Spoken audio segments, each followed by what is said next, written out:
गुड्डे ने मेरे इकट्ठे किए पैसे 4, गुड़िया भी लेकर आई सपने 1000। मिल गए जब पैसे 4 और सपने 1000, तो बन गया सुंदर सा गुड़िया का संसार। नमस्कार, मेरे चैनल रंजनार्थ हिंदी की दुनिया में आप सभी का स्वागत है। देखा आपने, जब गुड्डे के पैसे और गुड़िया के सपने मिले तो बन गया प्यारा सा गुड्डे और गुड़िया का घर, जहाँ सब बच्चे मिलकर लगे खेलने। आपको पता है, इसी तरह से हम स्वर और व्यंजन मिलाकर शब्दों का निर्माण करते हैं। देखिए, मैंने कुछ वर्ण लिए हैं, क, ल, म। अब मैं इनसे शब्द बनाती हूँ। क, ल, म। क, म, ल। म, ल, क।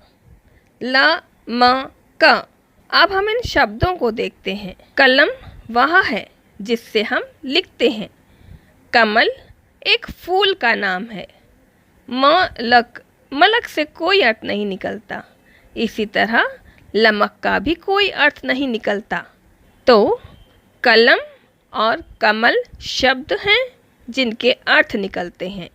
मलक और लमक कोई भी शब्द नहीं है, क्योंकि इनके अर्थ नहीं निकलते हैं। इसी तरह से मैंने कुछ और वर्ण लिए हैं। ल, ड़, की।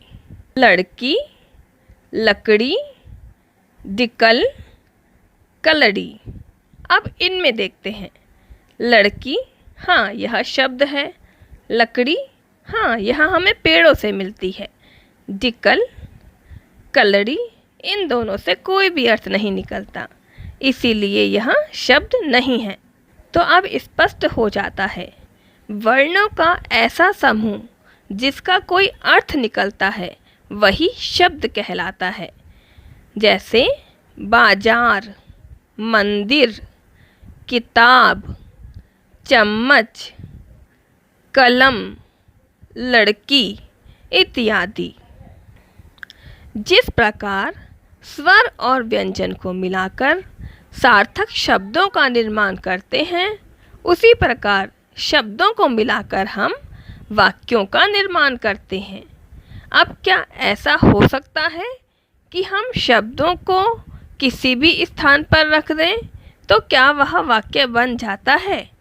मेरे पास कुछ शब्द हैं और मुझे इनसे वाक्य बनाना है। जाता हूँ मैं बाजार।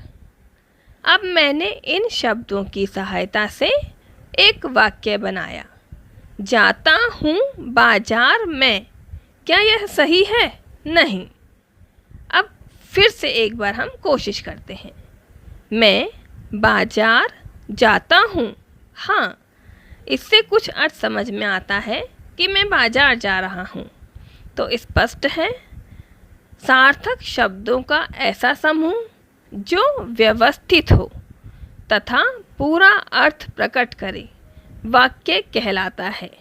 व्यवस्थित का अर्थ होता है शब्द अपने ही स्थान पर रखा होना चाहिए, अर्थात जो शब्द हम उपयोग में ला रहे हैं उनका जो नियत स्थान है, उस शब्द को हमें उसी नियत स्थान पर रखना होगा, तभी वह वाक्य बनता है।